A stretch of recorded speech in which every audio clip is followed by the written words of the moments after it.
గట్టిగా చెప్పండి. అతని రెక్కలు ఆరోగ్యము కలగజేయును. మీరు బయలుదేరి క్రొవ్విన దూడ గంతులు వేయినట్లుగా గంతులు వేసెదరు. ఎలాగండి? క్రొవ్విన దూడ గంతులు వేయినట్లుగా మీరు గంతులు వేస్తారు. ఎప్పుడు గంతులు వేస్తారు అని అంటే, ఆయన రెక్కలు చాపి కోడి తన పిల్లలను పిలిచినట్టుగా పిలిచినప్పుడు ఆ రెక్కల క్రిందికి వెళితే సురక్షితంగా ఉండగలుగుతారు. ఆ రెక్కల క్రిందికి వెళితే పరిపూర్ణమైన ఆరోగ్యము చేత నింపబడతారు.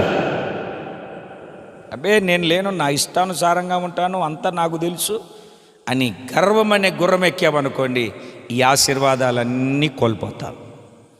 ఎందుకు దేవుడు చేర్చుకోవాలి అని అనుకుంటున్నాడు అని అంటే, కోడి తన పిల్లలను రెక్కల క్రింద చేర్చుకున్నట్లుగా నీకు సురక్షితాన్ని ఇవ్వడానికి, నీకు ఆరోగ్యాన్ని ఇవ్వడానికి దేవుడు నిన్ను చేర్చుకుంటున్నాడు.